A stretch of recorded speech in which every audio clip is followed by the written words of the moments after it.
رئیس نویه یوون دکتر علمهای تکنیکی پروفسور سیدزاده جمشید در یک جلسه از زیردستانش طلب کرده است که در کار نسبت به مردم سختگیر باشند، اما این طلب او را برخی ساکنان یوون همچون تغییر مردم این نویه قبول کردند و از مقامات طلب دارند که نسبت به رئیس نویه چاره‌های قانونی بیاندیشند. در نوار صدایی کوتاهی که نسخه‌اش به دست اداره پایگاه خبری بامداد نیز رسید، رئیس یک مجلس که باور می‌رود رئیس نویه یوون جمشید سیدزاده باشد خطاب به معاونانش در امور کشاورزی میگوید: کشاورزی فهمیدید؟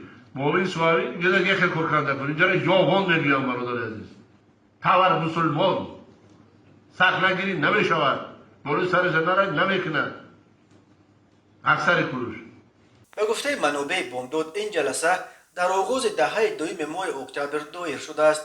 سبب با چنین لعن به زیردستانش در افتادن و مردم را تبر مسلمان نام بردن رئیس نویه روشن نیست، ولی چند از ساکنان نویه یوون که به پایگاه خبری بامداد مراجعت کردند میگویند مردم یک نویه را که به آنها روبری میکند و عملا از حساب آنها نان میخورد اصلا به رئیس نویه زیبنده نیست. به ویژه به جمشید سیدزاده که عنوان دکتر علم و پروفسور هم دارد و به قول از قشر عالم و روشنفکر به شمار می رود، در فیسبوک صحیفه با نام رادمردان یوون نیز این ثبت سخنرانی رئیس نویه را نشر کرده از پرزیدنت تاجیکستان امام علی رحمان پرسیده است که مگر این ناحرمتی نسبت به نویه‌ای که 250,000 اهالی دارد نیست؟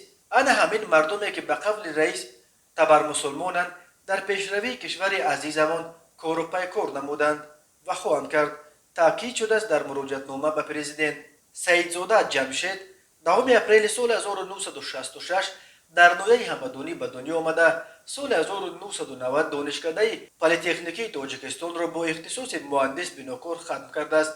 دکتر علمهای تکنیکی پروفسور است. جمشید سیدزاده بعد ختم دانشکده تا سال 2004 در همین مکتب عالی که بعدا دانشگاه تکنیکی به نام آسیمی نام گرفت کار کرده.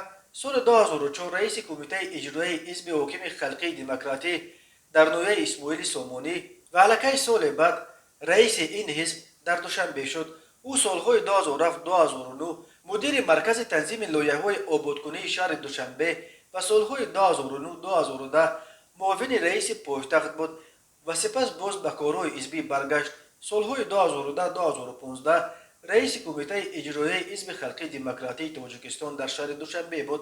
سال 2015 وکیل مجلس نمایندگان انتخاب شد و سال 2019 معاون رئیس کمیته کارهای بین المللی اتحادیه‌های جمعیتی و اطلاعات پلات پایانی پارلمان بود. جمشید سیدزاده 22 یولی سال 2019 اجرا کننده وظیفه رئیس نویه یوون تعیین گردیده 16 مارس سال 2020 رئیس کامل حقوق این نویه شد.